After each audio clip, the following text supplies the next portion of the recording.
Hello and welcome to the channel. Here we explore running in all its forms, training, data, and sensations.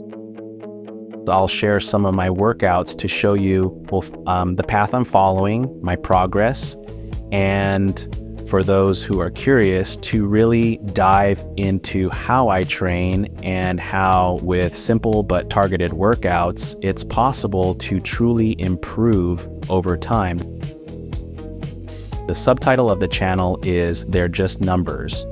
It's a deliberately provocative phrase. Numbers are extremely useful: pace, heart rate, cadence, VO2, training zones. But running doesn't start from numbers. It starts from something much deeper.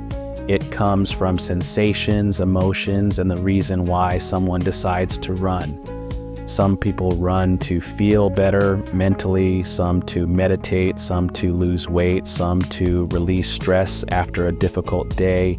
Running really does stimulate the release of endorphins, serotonin, and dopamine, substances linked to well-being and mood regulation. But above all, running is a simple and powerful way to take care of yourself. Data comes later.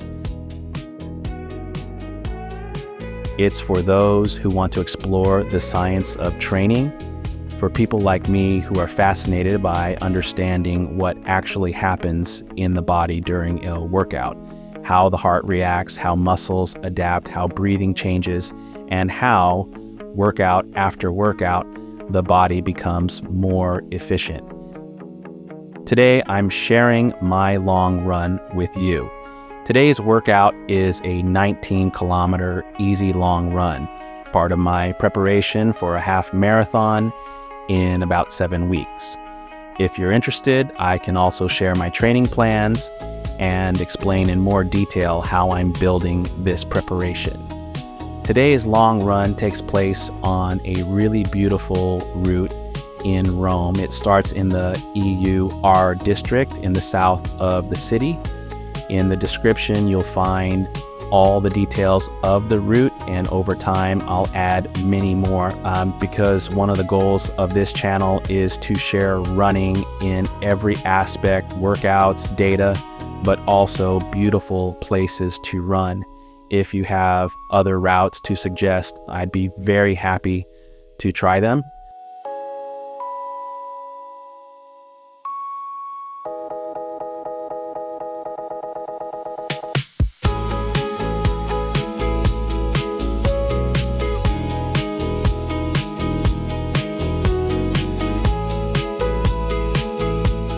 Today's route is basically a long bike path that follows the Tiber River and can take you from the south of Rome all the way to the north. During the run, you pass over many different surfaces: asphalt, Roman cobblestones, sections of dirt trail, and as you'll see later, some mud as well. Right now, we're already in the Marconi Magliana area and the path starts to rise slightly. The idea for today was to run at a conversational pace, a controlled and comfortable rhythm. However, in the past few days, I hadn't done particularly intense workouts, so I wanted to test something, running easy but staying in a relatively high zone 2. With some moments drifting into zone 3. As you can see from the data, sometimes my heart rate rises a bit more than expected. Looking back, in some sections, I probably could have slowed down slightly. But along this route, there are several small obstacles, stairs, uneven surfaces, sudden detours, all things that inevitably push the heart rate up.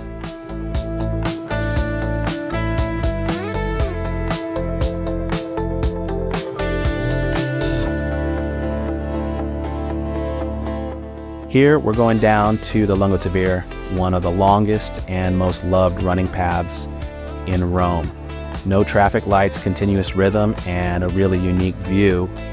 Running here, you pass near incredible landmarks like Castel Sant'Angelo, the Vatican, Trastevere, Testaccio, and Tiber Island, crossing many of the historic bridges of the city. Running here literally means moving through history while accumulating kilometers.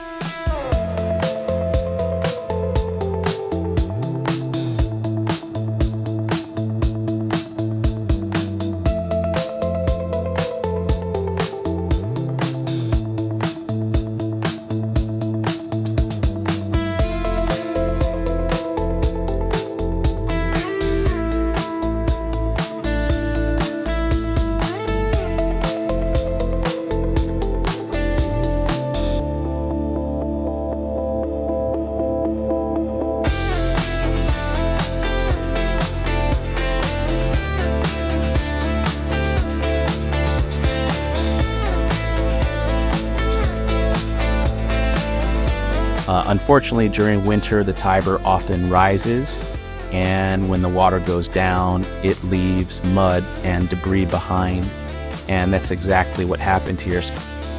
So I decide to climb back up and rejoin the path later. Here we pass one of the most iconic views in Rome, Castel Sant'Angelo and Ponte Sant'Angelo. But I keep running. Today the goal is the workout. We're about halfway now. The pace is good, heart rate slightly higher than expected, so I do a few small pace changes to understand what's happening. Terrain, elevation, or fatigue. It's something I often do to better listen to the body.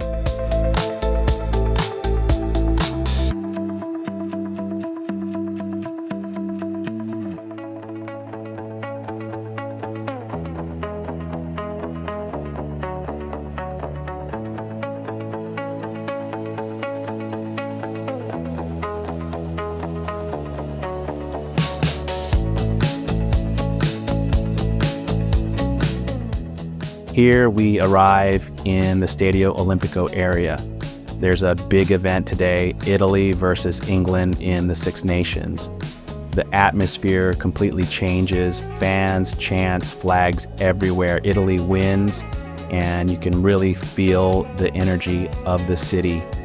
Running through this creates a beautiful contrast with the quiet kilometers along the river.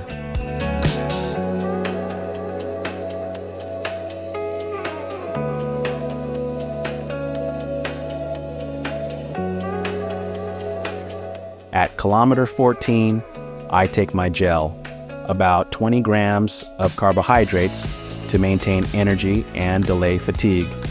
It's also useful to train the stomach for a race day.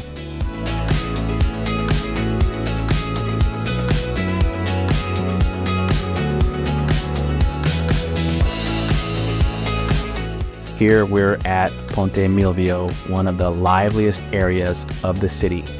Then the route opens up again, more green, more space, and it almost feels like being outside the city. Rome is incredible for this. You move from history to nature in just a few kilometers. Now we're getting toward the end, and cardiac drift starts to appear. Heart rate gradually rises even if the pace stays similar. Something completely normal after prolonged effort.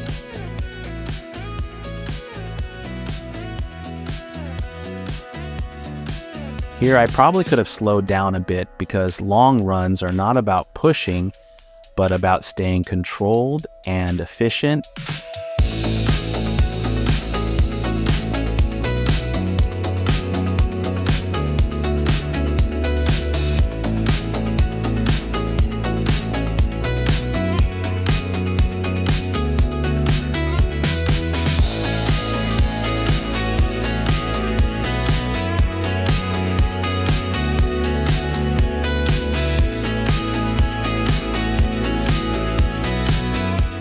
Slow running is actually one of the most powerful tools.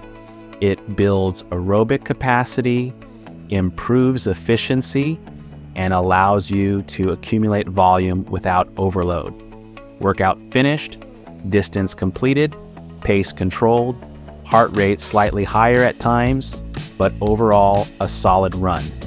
Runs like this are fundamental. They build endurance, efficiency, and the ability to sustain effort over time.